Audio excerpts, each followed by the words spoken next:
Welcome to Try This at Home. I'm Cliff Bumgardner. I'm Harrison Stewart. This week we are talking about Mythbusters Season 1, Episode 3. Our Yay. myths are Larry's lawn chair balloon, Goldfinger, and the poppy seed drug test. This episode first aired March 7th, 2003, and it is the last of our 3 original pilots. Oh boy. We are finally coming to the end of pilot season with Mythbusters, and we'll get into the new show. It's going to be exciting to see what proper season 1 looks like, but this week we're not there yet.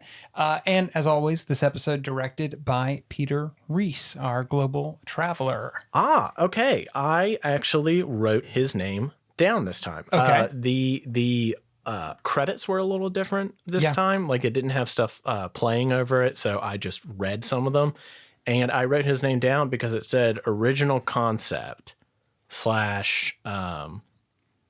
I can't even read what I wrote. It was something like development. Yeah, developed by. Yes. Yeah, because Peter Reese. I think he was the showrunner. So in addition to, I think he was like the showrunner. I think he shot all the pilots and directed. Like he did everything. Very good in those initial couple episodes. And I think if you look at him on IMDb, when we did our pilot, I looked him up, and I think he gets that developed by credit for the whole show. Wow. So he probably got a check for every single show. Wow. Because he did create it. He was the original, which is pretty cool. Yeah.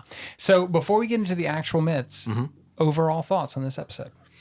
I understand why this is third in the ordering. I definitely thought that this was overall the weakest of the 3 episodes so far, but a lot of that, some of that was just in the fact that these ones were very obviously true or not, as we'll get into. But I did really like that this was some of the first time that we got to see things not just go wrong, but them have to do some serious, back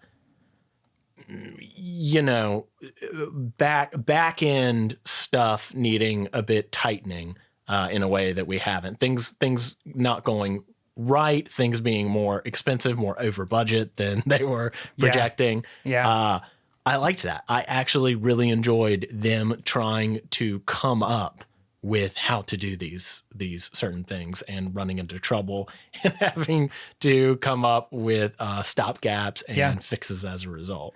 That was interesting, but the myths themselves were like, I had kind of a similar reaction at first. And then I was thinking about the show as I was watching it, and then after I watched it, and we have talked a lot, even in our first 2 episodes, probably too much, if I'm honest, about how different the show is than our expectations, and just the strangeness of the show at this stage when they were putting it together. And I said, you know what, let me kind of try to turn that part of my brain off and just watch it for what it is. Not what I'm expecting it to be based on, now 20 years of Mythbusters, but just like what I'm expecting it to be. And I had kind of a mini revelation, at least for these pilots, of, here's what this show is. And I really enjoyed it on that basis. Even though it may not be the best episode of Mythbusters overall, I felt like this was a piece of participatory journalism. This was just 2 guys taking stories that really happened, but that there wasn't maybe much information about and doing them. And you're watching them relive these kind of, at the time, recent urban legends. And that is, that sounds like kind of like the pitch of the show in the original, in its original incarnation. Not what the show would be. That's true. But in its original incarnation. And I got to thinking about, this is one of those things that's really hard when you're in 2024 reviewing a show from 20 years earlier. Is kind of the utility that a show like this would have served. And again, this was only 2003. We're not talking about the Stone Ages here, but it's pre-social media.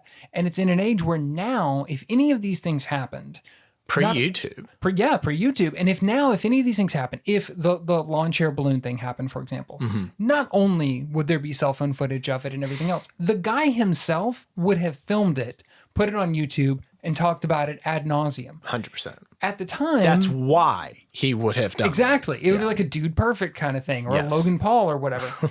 And so it's like, at the time, without that existing, even though these things maybe made it onto the news, or they made it into newspapers or whatever, your access to these things was limited in a way. So having a show that acknowledges, okay, yeah, this happened, but we don't know the details of it. Let's do it and kind of relive it and see what would happen.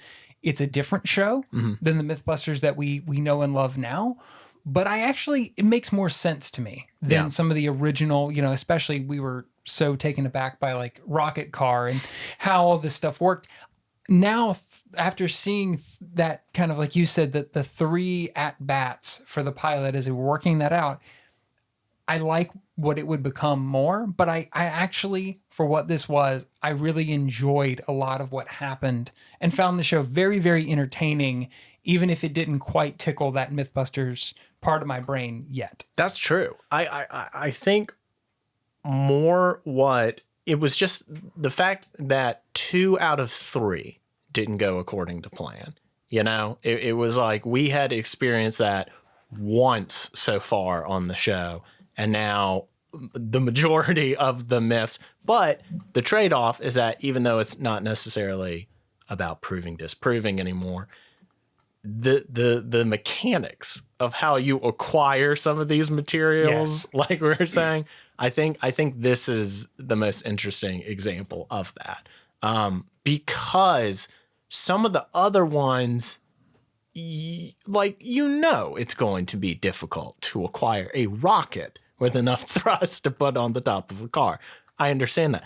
I didn't think it would be that tough to get helium. Right. There were so many. Or that expensive. And we'll get into that. But oh my God.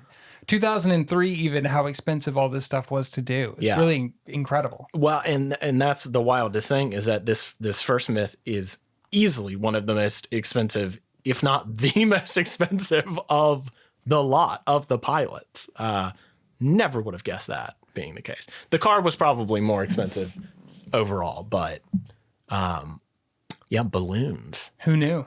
I certainly didn't. Cliff, we need to get into the balloon business, man. Get that balloon game going. Oh my God. That sweet passive balloon money. Yes. just go ahead and sail it into our windows. So our first myth, Larry's lawn chair balloon. Yes. Now this myth, much like some others that we've seen, is a little bit, it's hard to state as a question. So I will do my best here of what the story behind this myth is. So they mention that a guy named Larry Walters once attached 45 weather balloons to a lawn chair, which carried him up 16,000 feet in the air for nearly 14 hours until he brought himself down by shooting the balloons with a BB gun. Now, a couple of things to mention at the top. On the show, first, they make very clear, unlike in past myths, from the beginning that this really happened. Yeah. There's not really a question as to whether this happened. And I think that's smart in the sense of they couldn't talk about this without just going into the particulars of it. True. But one of the things they got wrong was they actually state that this happened in 1992. That is not the case. So a quick correction at the top. This was in 1982 that a man named Larry Walters really did make this balloon lawn chair flight. Yes. Near LAX in California, and was fined heavily by the FAA for doing it. So, as one might expect. As you would think, yeah. So the story here is, from the beginning, actually stated as absolutely true that this is a thing that happened, and they are pretty much just walking through it, I think, in this myth. That's true. I think they play on one area of like plausible deniability, which is just that because it took place in the pre-internet age, right? Like there are, when we're talking about hard evidence that it took place, not like somebody says that they saw or a lot of people say that they saw, they do kind of go like, yeah, people didn't really know what to make of this at first. Yeah, they try to. But almost immediately, and we'll get there in a second, they almost immediately counteract that, which I thought was interesting. I did too. But once again, we are in montage territory. Our first montage of the episode is calling the authorities to see if they can legally do any of this, which is, at this point, it's an expected part of the show, and it's great. Just watching these guys try to figure this out. And because they make the point of, who the hell do you call to even know if you can do this? Yeah. And I imagine that's a thing that Mythbusters struggled with a lot, was we don't who do you ask? You don't call the local police to ask if you can blow something up. Like who has jurisdiction over up-related violations? Yes, exactly. Who has jurisdiction of weather balloons? Like, what if is you this? do an up, who do we call to stop it? I'll tell you whose jurisdiction they did not ultimately get through was Sears.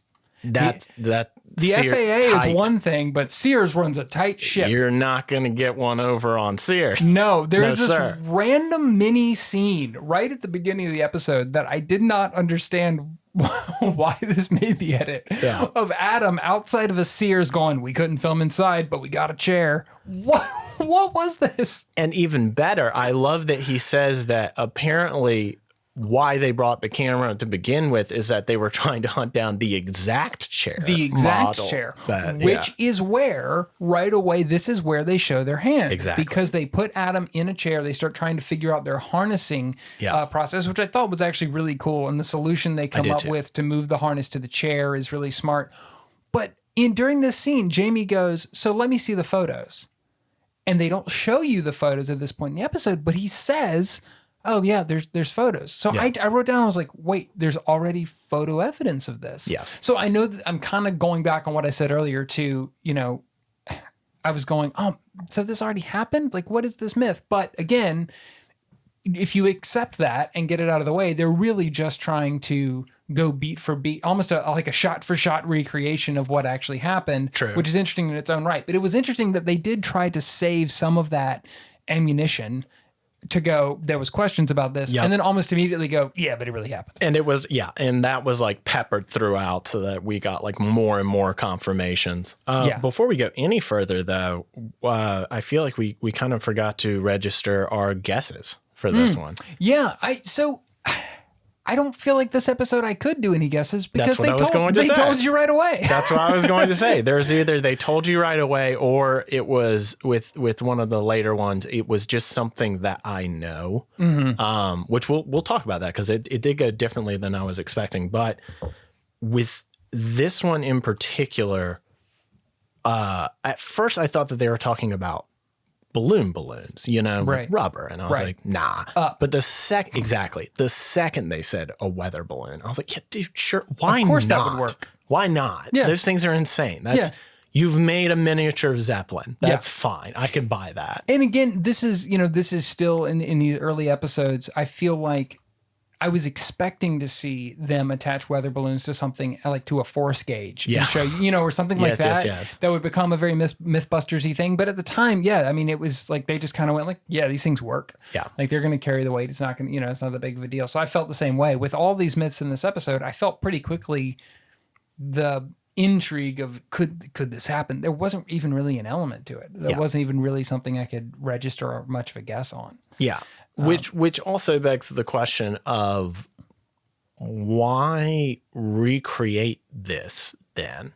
If we know for certain that it can happen because it did happen. Yeah. Why? And that's why I think that this myth quickly becomes about proving the requirements of making it happen. Not just that it happened, but you need to understand this is a surprisingly serious undertaking. And I think that goes back to what we were saying about the pre-social media thing of, even if you read the headline in a newspaper about this guy and that this really happened and you read firsthand reporting, that's not the same as seeing it step for step. Right. Like we would now. And so I think this was sort of filling that gap of we're going to show you step for step. Like what's interesting about this is you're going to see how this would work. It's almost like behind the scenes of a movie, right? Like, the movie got made, but the interesting thing is how. Yeah. I feel like they were, and appropriately given Adam and Jamie's background, I feel like that's kind of what they were doing with this, was more just an exploration of a thing that really happened and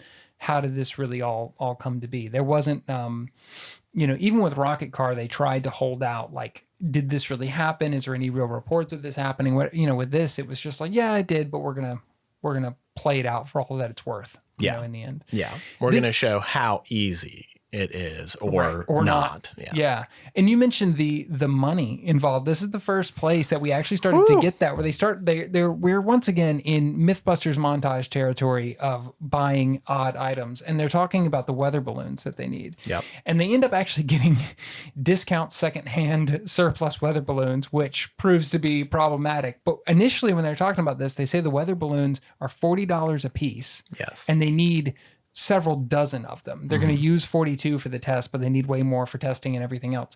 I kept a rolling counter based on that of money as this episode went on, of just how expensive the props, essentially the elements for this test were. So we'll keep that going throughout the episode to see where it gets.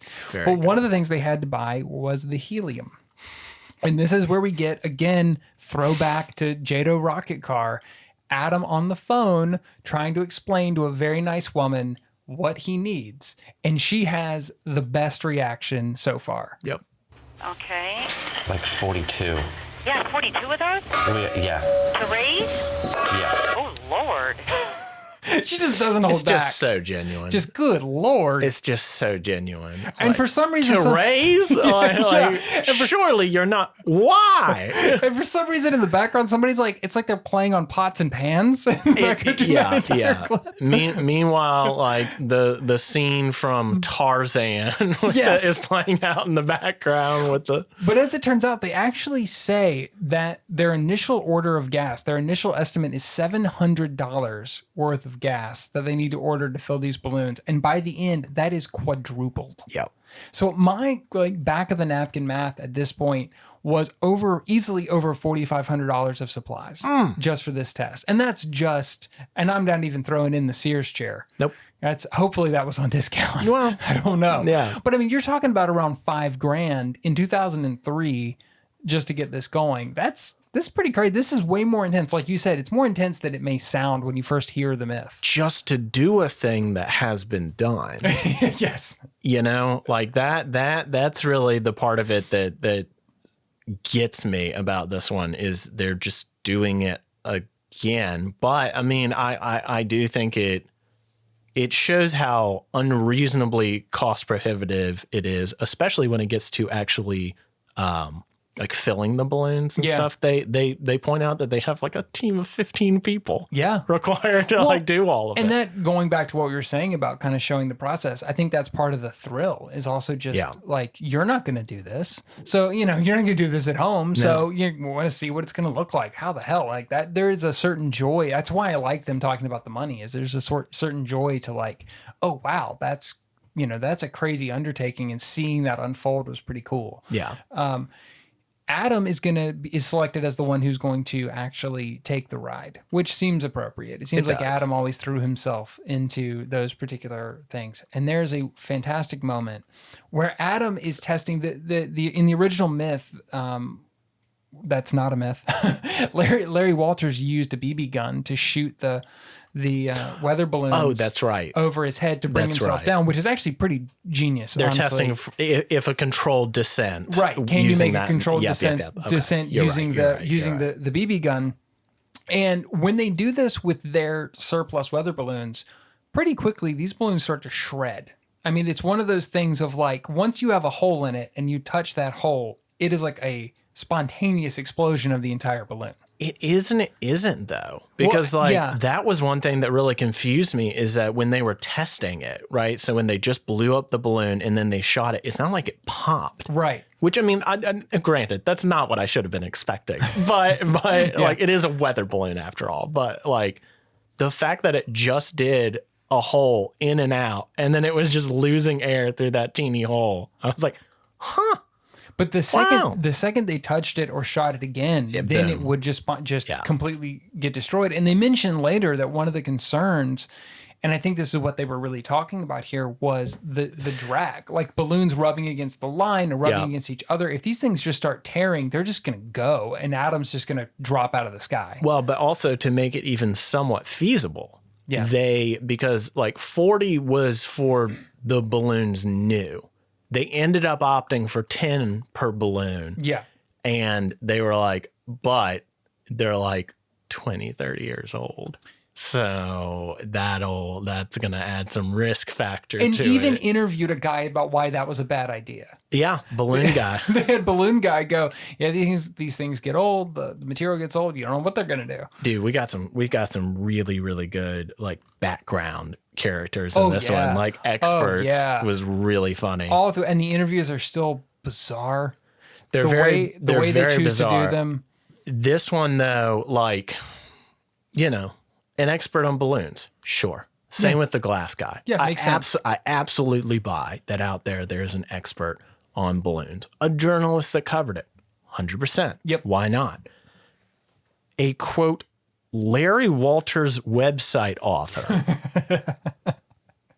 That's the one that I loved. I really homed in on that guy because the fact that, first of all, I love that it's early enough that they are, the word website is 2 words. Oh, yes. Web and site. Oh, and I have a clip of that later on coming up. Oh, it's of that guy talking. Not of that guy, but of a similarly dated reference that sometimes pop out on this show. We're not quite to the expert yet, and I do have a whole thing I want to talk about with him because I wrote him down. Well, He's amazing. I love that, like, it is not a guy that covers myths. No. It is not a guy. It's not the folklorist. No, it's not an aviation like enthusiast. This is a Larry Walters website author. Yep. This is the preeminent authority on that man. Well, don't you remember like early 2000s when like fan clubs went online and you would have incredibly specific I want to believe there's a Larry Walters fan club. There has to be. Just like balloon guys. Oh man. Like there. And Jamie would be in that club based on what he says later in this episode. Yes, he would. He might be gunning for president. But Jamie also has an amazing line. Gunning for president. That's next episode. Sorry. We're on a watch list now because he just said that on the internet. Yeah. Cliff just marked it. That's not making it. At this moment, though, as they were testing the pellet gun, Jamie had an amazing line because Adam is starting to realize the reality of this. Right. He's like, I'm going to be attached to these things. And like you said, if they all start to go, he's going to fall very, very quickly. And there's not going to be a lot they can do. It is a pretty intense, pretty dangerous thing that they're attempting here. And it's one of the first times on the show where they've put themselves in it. You know, with the rocket car, it was radio controlled. With some other myths, they've made dummies or they've made stand-ins. This one, it's going to be Adam actually in the moment, and he starts to get a little bit nervous, as I understand. And dear listener, mark this moment in your memory because we're really going to start talking about it more after the pilots. Because I really believe that this is a moment that the audience reacted quite well to, because you will see a significant uptick in putting them in dangerous or otherwise embarrassing situations. And it really shows the difference. Again, we've talked about in the past the magic of Adam and Jamie together and their two very different worldviews and how that worked, because Adam is freaking out about what's about to happen, and Jamie decides to comfort him by saying this. And the balloons are a lot thinner than I thought. I think it's fine. Of course, it's your neck. It's not mine. Thanks, bud. It is the absolute monotone. I think it's fine. No, I think it's fine. I think it's fine. It's what, 40 feet you'll drop? I think it's fine. He basically says, like, I think it's fine. I'm not the one who's going to die. Yeah.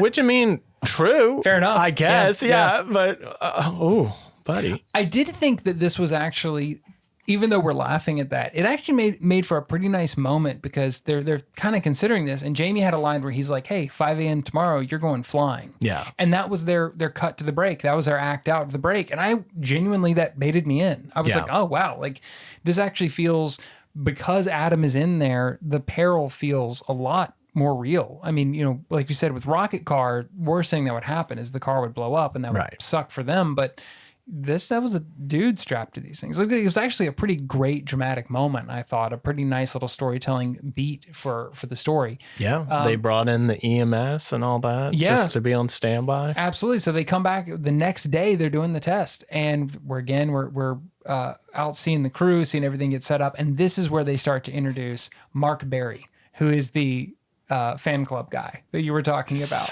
He's amazing. Who is at Larry Walters' house. And that, again, what I love about Mr. Barry is that this is, it would almost, to me, it almost feels like having an absolute favorite frame in a movie before you have a favorite movie. You know, Yes. it's such a highly specific thing that you have just decided that you're going to learn everything there is to know about that time that a guy flew with balloons. Also, if there was any tension left over whether or not this actually happened, when there's a guy who is an expert in the fact that this happened, I think we're safe. I think we know. I think we're safe. I think we know. Yeah.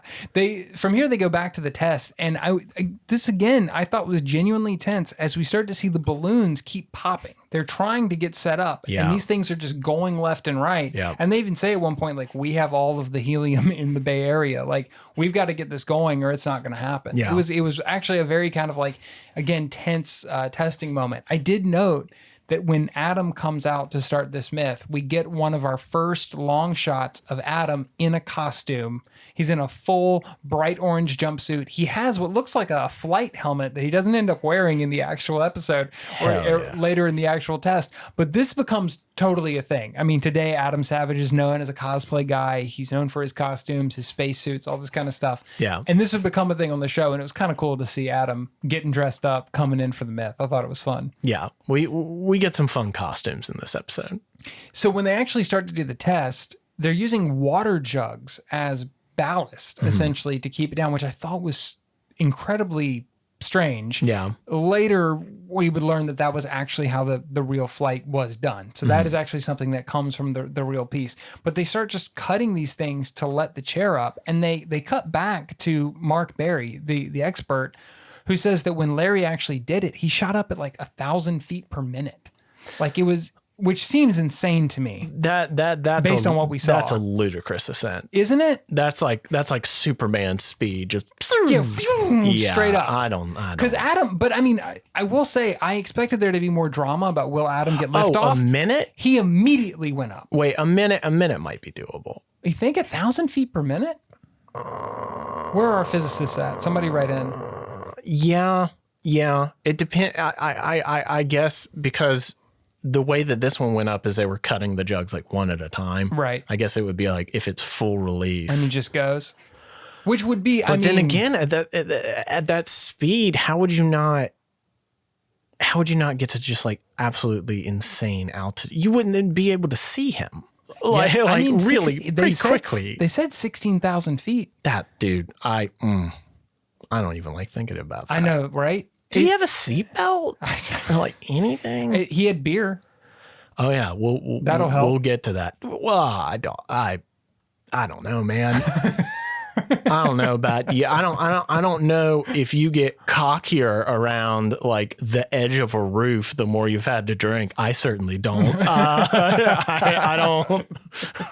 I don't feel great about his. Yeah, I guess I'm just saying, clip about. If I'm going to be 16,000 feet in the air, I would rather have a drink if I have to be up there. You know what? I'll give that to you. Yeah. I'll give that to you. Have to be up there is a curious phrase. Because they keep reiterating that he's like an out of work truck driver, which also unfair. That like, if I'm not a trucker, I don't know a lot about trucking. I am fairly certain that there are like off seasons. Right. Like there are good portions of time where they're not doing the driving because of how like time consuming it is. Is an out of work truck driver just a guy driving a car? Like if you're not in a truck, are you no longer a truck driver? That's a great question. And I hate that I'm going to have to quash it by actually knowing the answer to it. Now, I mean, like you have to get like continually licensed to drive like the big ones across like there's a special type of license that you have to get to. Oh, Cliff knows this, and I'm laughing at. This is our Adam and Jamie moment. I say a completely ridiculous thing, and Harrison's like, no, there's licensing involved. clearly insane with what I just said. Cliff, don't be stupid now. Obviously, there's a process for that silly joke you just said. No, we won't be doing that. That's too ridiculous. Knock, knock. We're in the same room, man. Well, why? Why doth you knock at my portal? Why would the chicken need to cross the road? Does he have a license? He could just drive. Clearly, in order to cross road lines, you need some sort of licensure. I tried to hold it. I couldn't on that one. I'm sorry. You did it for a minute. Like you were looking at me at first. Like I was like, does he know that? Oh, he's making fun of it. Got it. I got it. Up to speed. I did think it was pretty amazing as they get into the flight, though. They actually have ham radio audio of the real flight, and it sounds hectic as hell. Well, as it would be. They just launched a drunk man at 1,000 feet a minute into the atmosphere with balloons. I can't imagine it was a calm situation. Yeah, not a lot of poise involved in that particular situation. I want to hear, because surely it exists, I want to hear flight control. Because didn't he go by LAX? He's Isn't right, that right near LAX. The whole thing? Yeah, I mean, surely they were like... freaking out. Yeah. Hey, flight, we've got a man with balloons out here. Well, I was thinking about Oh, don't worry, he's drunk. It's fine. Don't worry, it's fine. I was thinking about, don't worry, he has a trucking license. It's going to be fine. He can cross state lines all day long. That won't be a problem. But I was thinking about in today, like today with with drones. How tightly controlled it is, and how if you hit airspace, how chaotic it can be with a tiny drone, much less 42 weather balloons attached to a drunk man. Dude. Like, that's insane. When you said it like that, I imagine briefly like him hanging from his ankle. Yes. Just like, they got me again. It's amazing it didn't end that way. Well, it kind of did, didn't it? I mean, actually. True.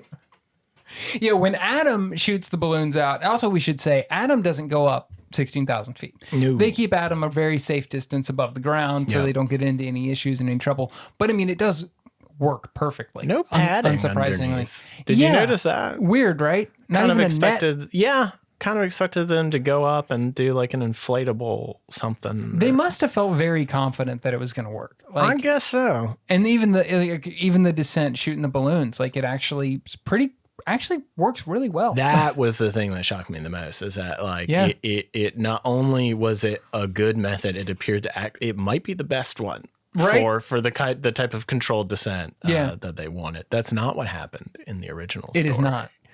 It's miraculously not. Is this a good time to? Yeah, I think so. To set up another clip that we pulled, we cut back at this point to our guy, Mark, our super fan, Mr. Barry himself, to talk about what actually happened when Larry came down. Larry ended up blacking out part of Long Beach, specifically this neighborhood, because when he hit the power lines, the only way to get him down was to cut the power. He took out the power of Long Beach.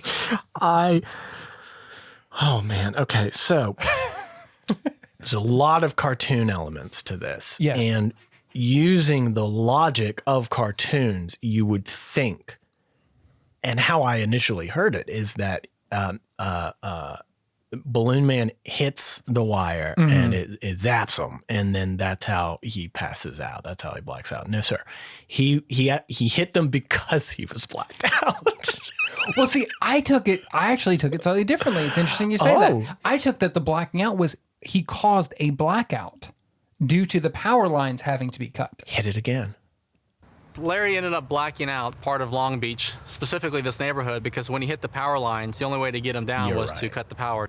You're right. But maybe it's that he was so drunk he blacked out. You're right. No, you're right. You're right. That I thought that he had blacked out and hit the power lines. I mean, I'm gonna imagine when he hit the power lines, he probably did black out. Well, he wasn't sober. I mean, we know that. Certainly. Yeah, and going into power lines attached. He was to driving a balloon. I can't. He was not in his right mind. Do you think this is how the show came to be? Is that Peter Reese was like, "Hey, I circumnavigated dominated by land and sea. This is a man of the air. Ooh, he's like, I need to understand. I need to understand. Mind. I need to see if this works because I'm going to do it next. He just is like Matt Berry's not a real person. That's Peter just Reese. Peter Reese. So we did have in the verdict of this one, I wrote confirmed ? Because there's not really a moment of resolution to this. We know that it really happened, and we see that, you know, everything that Adam and Jamie do very easily matches what the story was. There is a screen grab of an incredibly low res fax from the FAA confirming the basic details of the myth. They even show an interview with Larry himself talking about what happened and the fines and things that he got after the fact as a result of doing this. I thought it was great where there's actually a moment where he talks about how much he respects this guy as an engineer for doing this, and he calls him inspired.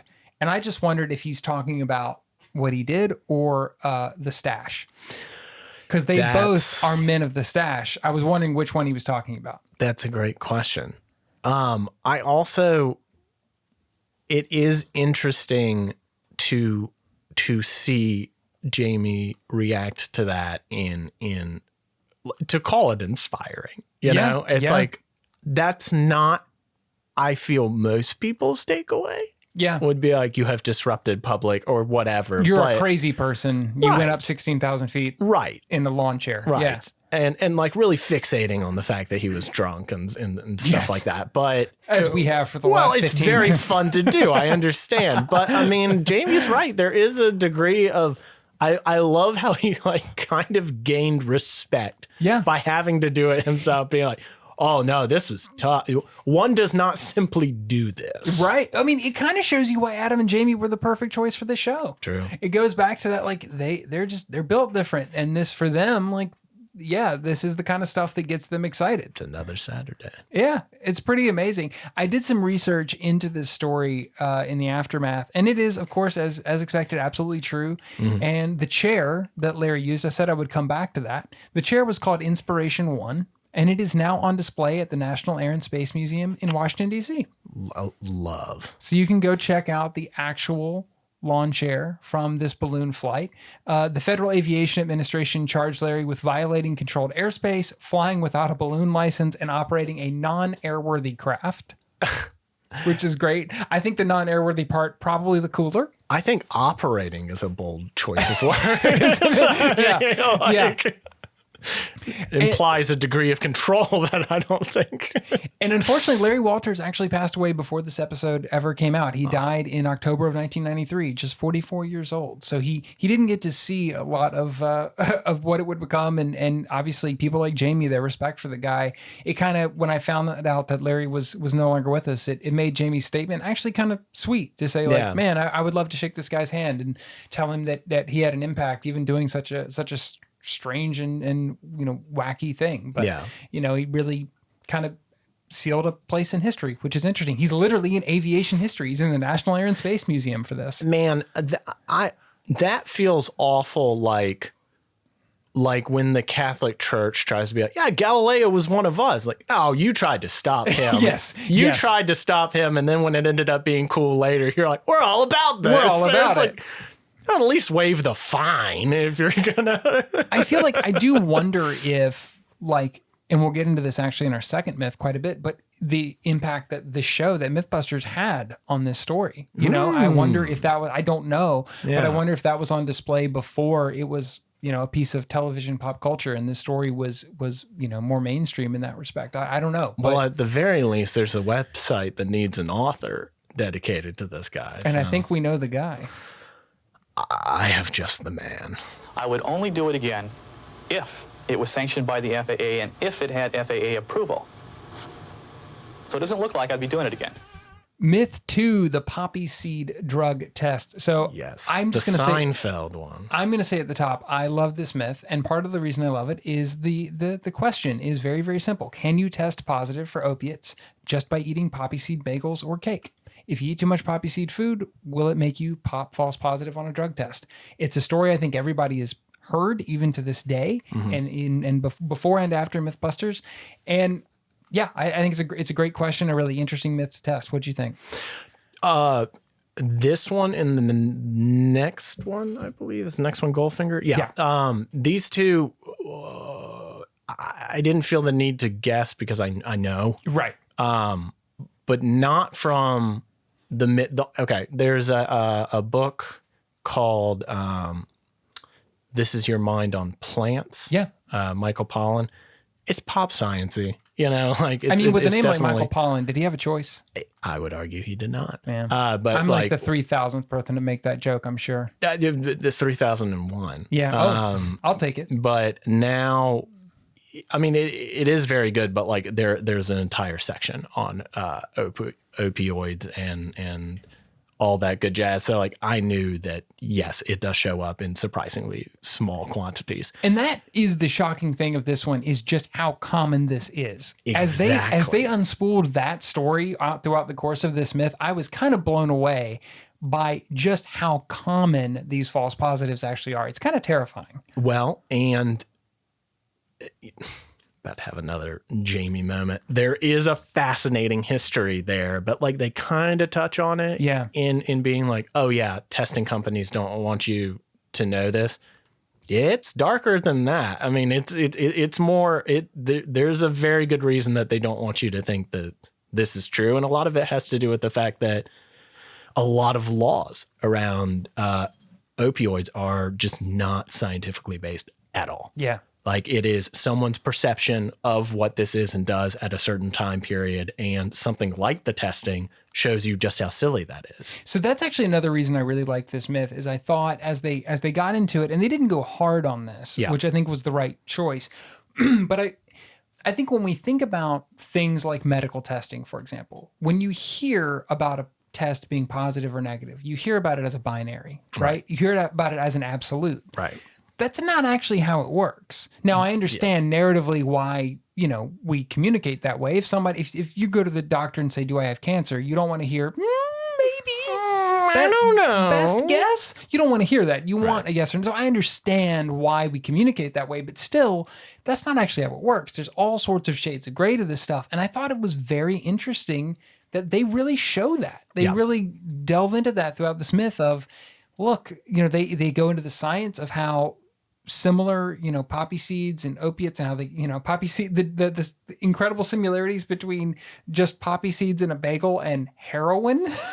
Like they really show these things are not as different as you would probably be led to believe. And I thought that was actually a nice kind of runner throughout this whole story that made me like the process and sciencey aspects of this myth more than the other two in this episode, for sure. Definitely true. Because which, I mean, they can't get into why. If you are interested, read This Is Your Mind on Plants. He gets into the whole process of making heroin and why that is the case. Oh, that's cool. But it is the same substance. It is derived from the poppy seed or the poppy plant. So the fact that they were, it was just interesting because like you were saying, you expect it to go right. You expect it to be easy and not something that could be wildly messed up and miscalculated in a way that people lose their jobs. Yeah. That's wild. I actually have some new information on that we can talk about at the end. But my first note on this myth, I'm just going to read what my note said. It was immediate cut to an interview with, all caps, the most intense man, Private Eye Larry Doherty. This dude, not only does he have an incredibly intense face, they lit him like a 60s psychodrama. Indeed. This was incredible. Yeah. Of all the weird interviews they've done, this might be my favorite because this guy is bonkers. Yeah. I also loved immediately in this section, the narrator says something that I just wrote down. Well, hey there, 2003. We bought kits over the web. Over the web? Wow. Of all the dated things, that's not what I expected to respond to, but that really stood out to me. Over the web. It also, it sounds like he's saying we bought kids over the web. I was like, oh. Of all the weird things they've purchased, I don't think they've ever gone. Why? Yeah. That far. No. One hopes not. We do get into this myth some pretty good, kind of going back to what we talked about last week, a little bit more scientific testing, going into control groups, that kind of things, except this time around, It's just with a lot of pee. Yeah. There was just a lot of pee in this episode. There was a ton of pee. There was a cake at one point. Oh. The testing took place next to the cake. Yes. I took note of this. Yes. You have a warehouse. Yeah. I've not been in theirs, but typically a thing in warehouses is that there's more than one corner or space. Yeah. So perhaps A couple of rooms. Maybe one of them is one of them I think is a room that's actually made for bodily function. I think it's called a bathroom. I don't. Am I right on that? Well, I can't comment intelligently on that, so I don't really want to get into it. But there's more. You can walk 5 paces, I think, in most warehouses. You have the ability to do this. So maybe cake 5 paces that way. Yep. P. 5 paces in the opposite direction. I will say I'm open to notes here. Adam's habit of putting things in his mouth came in handy in this episode. Yep. The montage of them eating cake and bagels it went on. Didn't it? It was more disgusting than the pee. I'm going to be honest. I'll agree. They just cut to just close-ups of, and it's this, it's early 2000s video footage, so it's kind of grainy and weird. It just like, what is this, a Serbian film? Like, what am I watching? Facial-haired men just no. Yeah. Sorry for any dislikers of mouth noises out there. You're listening to the wrong show if that's the case. Yeah. But they lay out exactly what we talked about, the chemical compositions, why this could work. It's good stuff. I mean, it is like, again, for this episode being a bit odd in the grand scheme, this is where I was starting to like, okay, like this is just, this is interesting and I'm into it. And I actually like these tests quite a bit. And very much so. Also because you really, this is one of those that seems obvious. I said I already know the answer, right. But part of the reason why I know the answer is because it's the opposite of what you would expect. Yes. It's been a Seinfeld joke.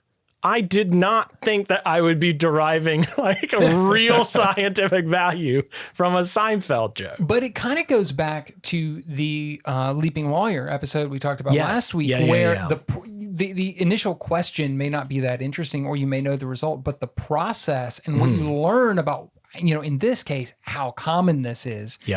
Is fascinating in a kind of horrible way, but it is fascinating to see this unfold. So they do their first test half an hour in to eating poppy seeds and are already positive. Yeah. I mean, just in half an hour, even Adam says, like, I didn't expect this to metabolize that quickly. Half an hour after eating all this stuff, they're positive. And I noted here that Jamie actually says the phrase, "You're busted," to Adam, which was interesting because it's not within it's not the contextual busted. It's, really interesting. The cop joke. Exactly. They even went in here. This is where they really started to get into that whole discussion of false positives. They called the manufacturer of the test. Yes. Several manufacturers of these tests to ask about false positives, and only one, I think, actually copped to the fact that false positives were even possible. Yeah. And then a doctor says, oh yeah, like there's a false positive rate of up to 50%. Cliff, hear me out. That's not a good test. No. Given the limited amount I know about testing and science, that doesn't sound like something that we should be making policy decisions based off of, does it? If you fail 50% of the time, not a good test. No. What you got to curb that test, baby. Yeah. Come on now. Weighted average. Like this is ridiculous. It's crazy. Jamie also, so the way they set it up was 50%. Adam was eating cake. Jamie's eating bagels. Jamie's also testing positive. Yeah. And they just have, I'll just kind of run through the tests here. 4 hours after consumption, Adam's still positive. Up to 18 hours after consumption, they come back the next day, still positive. Yes. I mean, it's unbelievable how long into, it's kind of amazing the test is that sensitive, I guess, but that's the problem. But that means it's testing for the wrong stuff. Exactly. Like the one thing I did kind of bump on here a little bit was Jamie eats 3 bagels to test positive. Right. And the way that they frame this is Adam's kind of like, that's not unheard of. You only had 3 bagels. And I was like, does anybody really eat 3 bagels in a sitting? That's a lot. That's a lot of bagels. That's a lot of bagels. And Adam had a whole cake. Now, I mean, it would have been interesting, I think, if they had done this like in smaller quantities and seen how high they had to go. In order to, that's what I thought they were doing. In order to pop the positive. And maybe they intended to, and they thought that they were starting low, and then they were just positive off the jump. But I thought it would be like a slice of cake, half a bagel, and work your way up from there. And think about how much time they lost having to wait out the test. Yeah. That was a thing that, because they kept being like, all right, 4 more hours, still positive. It's crazy. There was a scene that, to go back to what you were saying about pee belonging several paces away from things you're about to consume. Yeah. They cut to a scene the night of the testing where they're having a birthday party in San Francisco for Adam. And they do have an awesome weather balloon cake, which was really, really cool. And then they cut to Adam with just an open bowl of pee that he puts on the table near the cake. What is wrong with you? He's very funny. He does a really shockingly good French accent when he calls an au jus. I thought that was funny. It was, it's hysterical. I'm not going to be touching that cake now, though. No. Like, it's such a, it's a bowl. It's a shallow bowl at that. And it didn't even look it's like. It's a lot of pee, too. It didn't even look like a cup that you would pee in the doctor's office with the screw-on lid. This looked like a sauce bowl. Well, and it was glass. The decision to make it glass was just like, It's one of the, I mean, we talked about last week, Adam loving to put things in his mouth and how strange that is. Again, I come back to, like, that's why these guys are perfectly suited for their own TV show. Because they're just going to do stuff that normal people are not, and that's what you want to watch. It's true. But wow. It's it's an ungodly amount of me thinking that pee's going to go on edible things, and I don't think it needs to do that. There is a funny little like they pee in the women's restroom. Tee. Oh yeah. Yeah. And a lot of like the camera coming in the bathroom while Adam's peeing kind of shots. Yeah. Just like dude bros with a camera. Oh, whoops. No. yeah. There's a lot of that. Yeah, a ton of that. But those boys need to drink water. We got some apple juice. Can I say pisser? We'll find out. All right, Cliff has not gone for the board. Looks like we're in. We're gonna see. We'll see if it stays. Yeah. even I don't know it. I edit the show. We're gonna have to check the manual. The results on this one, I mean, as we said the whole time, it was never really in that much doubt that it's totally true. I did think. Oh no! See, I disagree. I strongly feel that. I guess I have no way of proving this immediately, but I do feel like most people would say, no, that's nonsense. You can't. Why? Because the next logical question is, why would they even administer the test knowing this? Well, yes. I guess I'm saying within the context of the episode, they let you know this is true really fast. Yes. So in terms of the result, is this not really in question that much throughout it? It is, if you have never heard of this story, absolutely it's shocking that this would be a thing. And the depths to which it is a problem are insane. And that's where my research went for this myth was, I was thinking about, okay, this episode was 2003. Surely since then, some work has been done on this problem. No. 2023. Has it gotten more? Oh boy. Okay. 2023, a study published by the National Institutes of Health shows it's still a problem. They are with more sensitive testing, they can make a designation if it is, apparently it seems like if someone says, no, that test was a false positive and they want to challenge it. But the actual, issue of some of these like cheaper tests, more standard tests, popping false positives is still a major problem.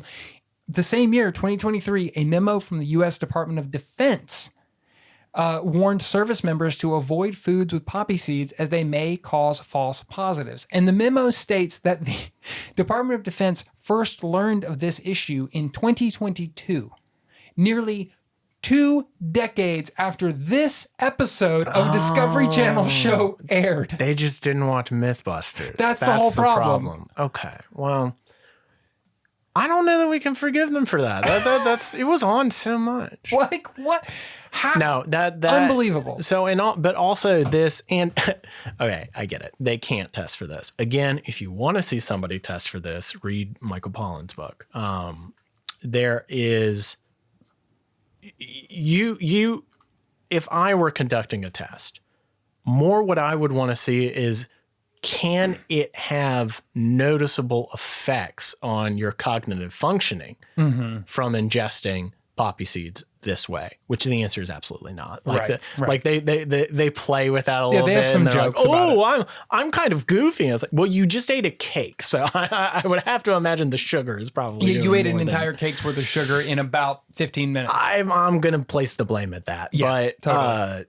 I get why they can't, because it would require them to do opium, but that's the control. But yeah, just have Jamie out there. Like, I feel like I'm sitting on a porch outside of myself. Why'd you make Jamie totally normal? When Jamie gets high, he's just like, "Hey, what do you want? You want to see a movie?" Well, we still got some stuff to get through this episode. So. Tonight we have a special dip. It is the finest sauce in all of France. So our third and final myth this episode is Goldfinger. I was right. And the basic idea here, I want to pause for a second because I feel like in the episode, this was actually not super well explained because it's complicated. Yes. So the actual myth is, can you die from being painted head to toe in gold paint? That's really what they're talking about here. But the story is that in 1964, an actress named Shirley Eaton played Goldfinger's secretary in the James Bond film Goldfinger. And in the movie, the character, Jill Masterson, is killed by being painted gold. Yes. Which led to a myth that the actress, Shirley Eaton, also died as a result of being painted gold. It's a little bit weird and it's hard to explain. So I understand why that didn't really come across super great in the episode, but I kind of had to take a pause and go like, wait a minute, what is the actual story here? And that's it. It's both the character and the real actress. So it's a little bit confusing in that sense. But, here we go again with a myth that I think at this point, especially this many years on, everyone knows is not possibly true. I will say this. There are a lot of myths like this around famous films about stunt performers who died, or the Wizard of Oz and the things that are in the background. Right. There's a lot of stuff the like hanging munchkin. Exactly. Yeah. There's a lot of stuff like that. This is of a type, I would say, of strange myths about behind the scenes in movie making. It's kind of a progenitor to creepypastas. A little bit. Yeah. And so I don't know in 2003, I think from my research, I don't believe Shirley Eaton had talked about this publicly until this episode of Mythbusters. Fascinating. So even though now it definitely seems like a little bit ridiculous that we would even, like, everyone would know that this, clearly she wasn't dead, she's in this episode. Yeah. I don't know if the public at large fully knew that. I think this is one of those things, kind of like we talked about last week with the biscuits and the biscuit bazooka of, you hear it in fragments and it's just a thing in the back of your head and you're not really thinking, you're not going into detail on it. It's just like, oh, did you hear that somebody died in one of the James Bond movies? Yeah, oh, that must be true. Oh, well, I mean, even move on, In last week when they were like, next week, we'll be covering Goldfinger, I knew immediately. I was like, they're probably going to be testing for the gold thing, the gold paint. Like that's the one that's associated with that movie. So I guess just in setting this up, I do think to us now, maybe this isn't as potent of a myth, but at the time I could actually see people going like, oh, I always heard that story and didn't know if it was true or not. That, and also, I mean, they did kind of seem to get into the fact that it's not the way the story goes. Typically, the way that I've heard it is that like you die from suffocation because the and also another context in which I've mostly heard this is like skin painting when like geishas and things like that. Like they there mention has that to with be like a- festivals in the episode. They talk about like concerts, carnival, those kind of things. So, and that's one thing that I found interesting is that I went into this with the assumption of, yes, of course this is a thing because something skin breathing. And it kind of, the dermatologist was like, that's not really what it is. It's not good for you, but it's not bad for you in the reasons you think it is. Right, exactly. And I loved that because I was like, oh, I just bought the skin breathing thing. It was Well, like, so meh. I think that actually goes back to the movie Goldfinger. I think it is stated in Goldfinger that she dies of what they call skin suffocation. They sure do. That's actually the term that's used in so the movie. Yeah, so that actually you're right. actually is the original kind of setup for the whole thing. I forgot about that. And this myth, so this one was really interesting to me. There was a turn halfway through this myth, similar in a way to what we talked about with Leaping Lawyer last week. But there was a turn that happened where this myth went for me from very straightforward to far more interesting than I thought it was going to be. Because the testing here is very straightforward. Jamie is going to run on a treadmill while painted gold. They're going to keep track of his vitals. They're going to see the effect that it has. I mean, it's a very, sort of route one way that you would test this. And so it doesn't necessarily seem all that interesting, maybe at a glance. But so they bring in EMTs and they're starting, some nice jokes about, do you want your temperature taken rectally or in the ear? They're having some fun with it. But then Jamie gets on the treadmill to start running and he's just wearing shorts. And booty shorts. He's wearing booty shorts. This is before he's painted even, and just his shirt's off and he's running the treadmill. This man is ripped. Jamie's fit. I was really, really expecting, just based on everything else that I know and have seen about him, that dude was going to have a weird run. I thought it was going to be I thought it was going to be one of those tight runs, where like the arm, like doing a little T-Rex action. Yeah, a little wiggle. It's like all like lower body motion. And then he gets out there, it's just textbook. He's Terminator. He looks like Drogo on his like a treadmill. Just the man is a myth in and of himself. He's cut. And Jamie never fails to this day. I mean, we started the show by saying he's now a professor at a university in Finland. He's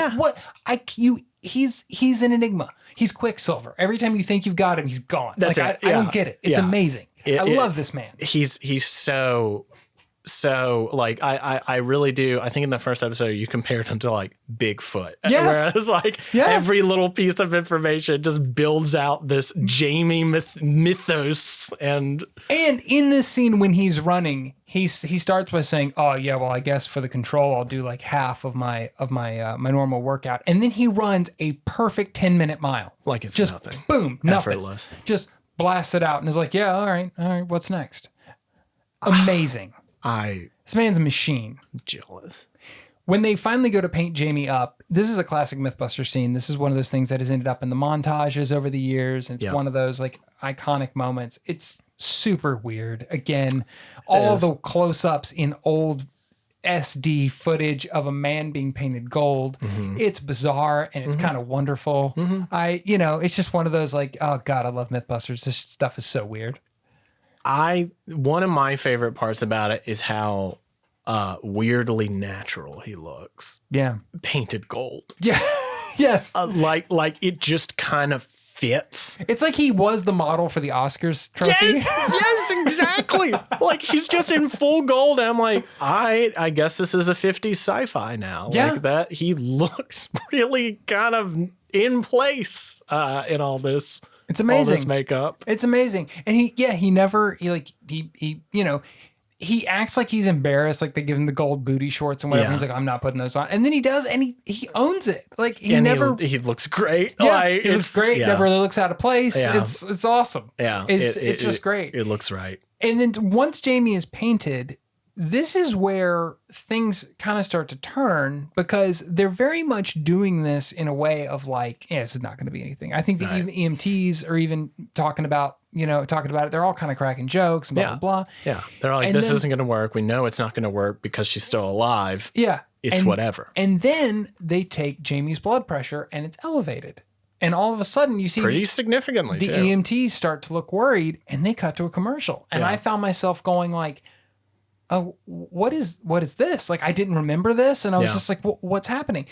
This is where the real turn happens. They come back from commercial and they actually cut to Shirley Eaton, the actress.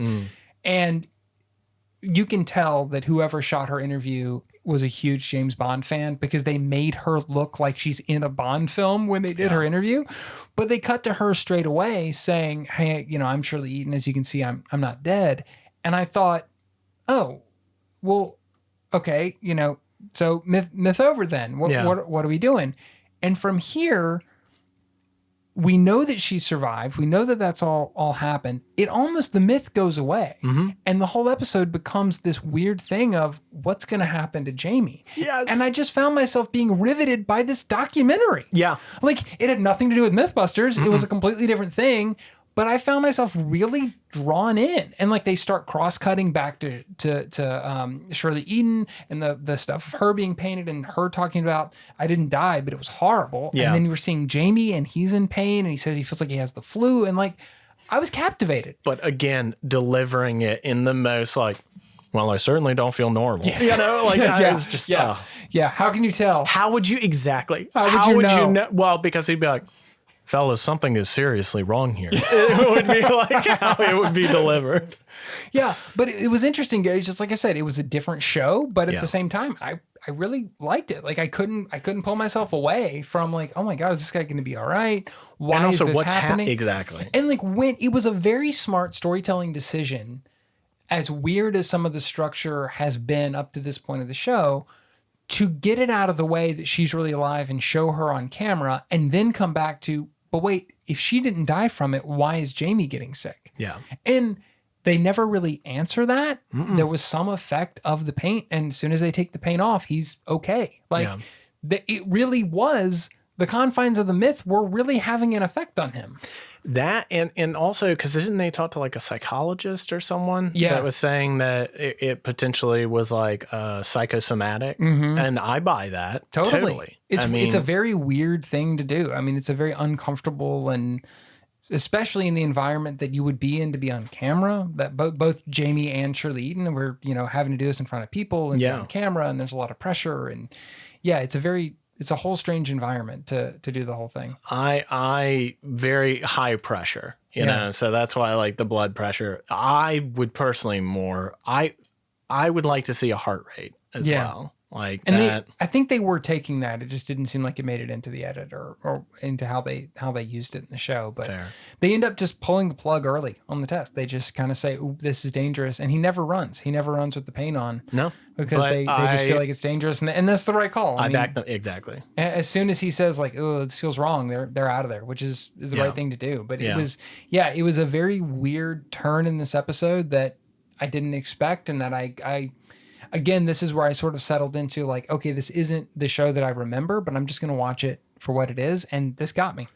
Well, it's a great example, especially if I'm trying to sell this to a network, of saying, look, there's no losing here. Because even when we're wrong or get it wrong, we're put in situations that are inherently interesting to watch, regardless of outcome. I'm so glad you said that, because one of the thoughts that I had was, as we've mentioned, this is the last of the 3 original pilots. And so that means that these were used to sell the show. And one thing that this myth and this episode in general to me shows, despite the fact that they were still figuring out some of the structure, they were still figuring out some of the things that would become iconic and that would really make the show last as long as it did. You can see in this episode their storytelling chops.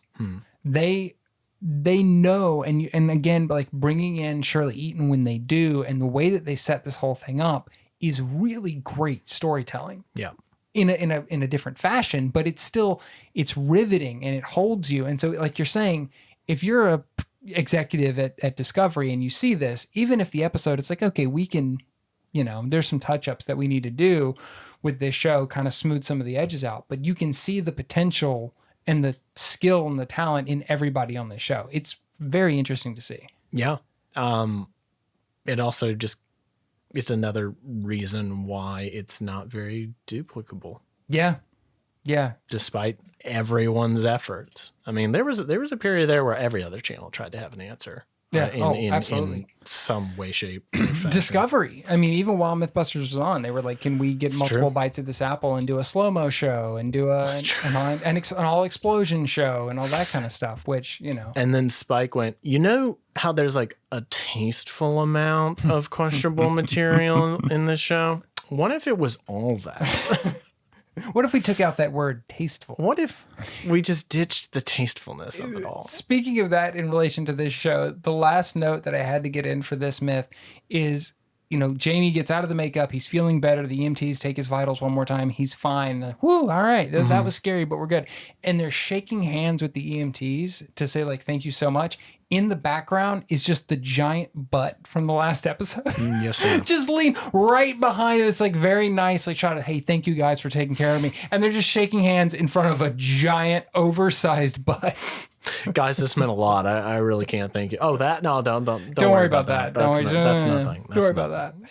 We should say the actual verdict on this one, the end result that was busted because she's still alive. So, duh. But it is an interesting, it's kind of it's a weird ending because we've just seen what appears to be the myth actually having some effect. Yeah. And we don't really know why, even though on the whole it's busted. So we get another one of those kind of weird resolutions to this episode that I'm going to predict as we move forward, we're going to have fewer and fewer of those. Probably. But we'll see.